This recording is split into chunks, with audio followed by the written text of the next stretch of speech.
Why is New Year's Eve more important than Christmas in Russia? Why does New Year's Eve in Russia last 10 days? Why is Christmas in Russia celebrated on January 7th? What do Russians eat on New Year's Eve? Sit back. In this video, we will tell you all the most interesting things about winter holidays in Russia. Don't forget to like this video and subscribe to the channel, so you will support our work. Here we go.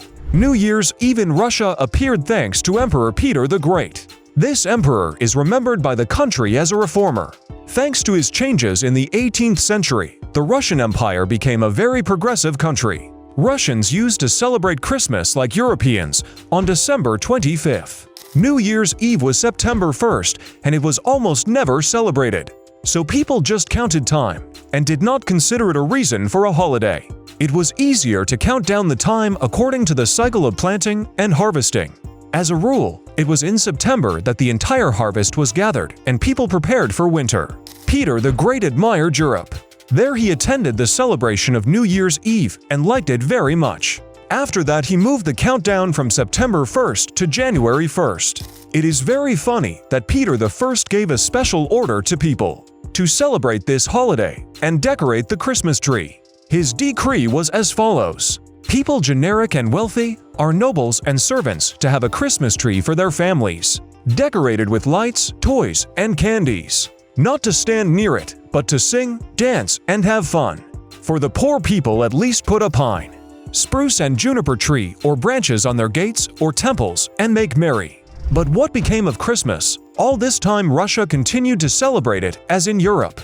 In 1917, Russia became part of the Soviet Union.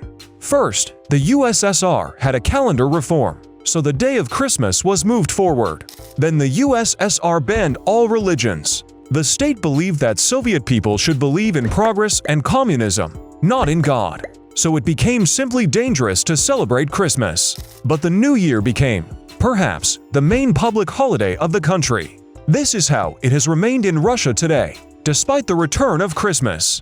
Today, in many families, New Year's Eve remains a bit of a Soviet holiday. The fact is that the Soviet Union collapsed in 1991. Many people in Russia caught the period of the Soviet Union and retained the habits of that time. Soviet traditions have become family traditions for many. Many Russians associate New Year's Eve with a Christmas tree. It appeared on the holiday as far back as Peter the Great. But under the Soviet Union, it received a rather funny, by today's standards, attribute. In general, the top of the Christmas tree is decorated with a star, the symbol of the Star of Bethlehem, which notified the world of the birth of Jesus. Since there was no religion in the Soviet Union, the Star of Bethlehem was replaced by a red five-pointed star, like on the towers of the Kremlin. Modern people have abandoned such radical decorations, but elderly people still use the Kremlin star for their holiday tree. For Russians, music has always played a special role in life. Even during the siege of Leningrad, a Shostakovich concert was held in the impoverished and dilapidated city. In the harsh Soviet Union, music was a comfort and joy. It was then that the traditional New Year's concerts with special music appeared. To this day, they are constantly shown on TV and played on the radio. The most New Year's Eve program is called Blue Ogoniak. It has been shown since 1962. The broadcast shows a stage and many small festive tables. All the country stars gather in a friendly atmosphere. They listen to songs and watch the show, chat, and wish the people of the country a happy new year. The TV is also turned on to watch New Year's Eve movies. Every Russian knows the plot of the movie The Irony of Fate or Easy Steam by heart. The plot of this movie is very touching and romantic. A man named Eugene on New Year's Eve went with friends to a bathhouse in Moscow. One of the friends had to fly to St. Petersburg, but by mistake the drunken comrades sent Eugene instead of him. Eugene was very drunk, so he slept through the whole flight. When he woke up, he did not notice that he was in another city.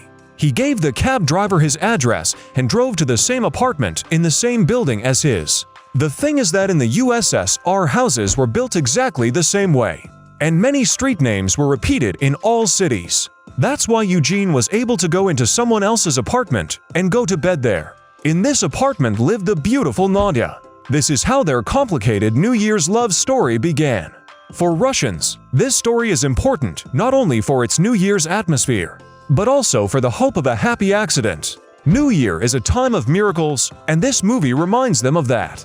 More often than not, the irony of doom comes at a time when women are preparing food for the festive table. But what do Russians eat on New Year's Eve? The main decoration of the New Year's table is the Olivier salad. It is believed that this dish was created by a French chef back in the days of the Russian Empire. But in fact, this is not true.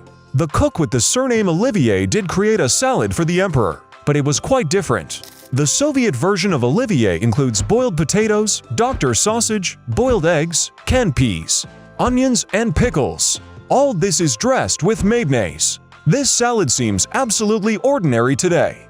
But in the Soviet Union, people lacked nutritious foods for quite a long time.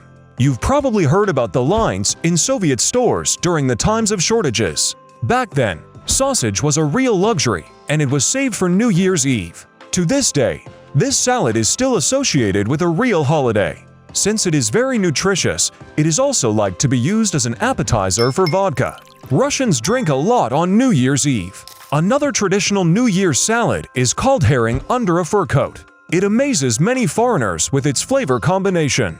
But Russians also used to consider it a real holiday dish. This salad consists of herring, grated potatoes, boiled eggs, carrots, beets, and onions. Mayonnaise is also used for dressing. There was not much fish in the USSR, and herring was considered as much of a luxury as salmon is today. This salad is still eaten with pleasure. Mandarins are any New Year fruit for children and adults. In the Soviet Union, they were given to children at kindergarten and school parties. Adults like to use them to break the taste of alcohol and peculiar salads. A favorite Russian New Year snack is a sandwich made of white bread, butter, and red caviar. Not everyone could afford such a delicacy in the Soviet Union, although many people dreamed of it. When the USSR collapsed and Russians had money, they began to accompany their meals with this once unaffordable dish. Like in many other countries, Russians drink champagne on New Year's Eve. It was popular even during the Soviet Union. There is one special tradition associated with champagne. 10 seconds before New Year's Eve, the countdown begins. At this time, people take pieces of paper and write their wishes on them. Then they light them on fire and throw them into a glass of champagne. It is believed that if you manage to drink a glass of champagne with your wish before the new year, it will definitely come true. After New Year's Eve, Russians go out into the street and set off fireworks and firecrackers. They wish Happy New Year to all neighbors and passers-by. Despite the fact that in Russia, it is not customary to communicate with strangers in a small talk format. On New Year's Day, the whole of Russia becomes one big family. Children with their friends and parents make snowmen and play snowballs. New Year's Eve in Russia is considered a family holiday. As a rule, people meet it with their families. But after the fireworks, they can go to congratulate their friends and distant relatives. At this time in large cities, public transportation and some institutions continue to work. Do not be frightened, people work there voluntarily. For New Year's shifts, they get a lot of money and positive emotions from passers-by. Therefore, even at work, people feel the atmosphere of the holiday. People celebrate New Year's Eve all night from December 31st to January 1st. Everyone drinks very, very much. In the Soviet Union, New Year's Eve was long considered a holiday for children and did not exempt adults from work. But since everyone came to work with a hangover on January 1st, in 1947 they decided to make this day a day off. No one could work normally on that day anyway. In 1991, the Soviet Union collapsed, and believers began to celebrate Christmas again on January 7th. And this day became a day off. Gradually, the number of days off for New Year's Eve in Russia began to grow. In 1993, the authorities made January 2nd and 3rd more days off. In 2004, the celebrations were extended to January 5th. In 2012, it was decided to extend the holidays to 8 days, from January 1st to January 8th. Taking into account the weekend holiday time off amounted to about 10 days. All this time almost nothing works. Celebrate the holidays and in hospitals and in fire departments and even in the army. Some people joke that during these 10 days the country itself is Googling. All this time people are skiing and skating, visiting each other, and drinking a lot. There are different explanations for such long vacations. But in fact, this mini holiday helps people to cope more easily with the long and dark winter. In some parts of the country, winter can last for 6 months. People don't see the sun, they get few vitamins, and they are highly stressed. Russians earn little money, so few can afford to spend vacations in warm countries. New Year holidays are an opportunity to relax, at least on the territory of your country. Spend time with your family, go to the countryside. Write in the comments how New Year is celebrated in your country. And would you like to spend New Year in Russia at least once? Thank you for watching this video to the end.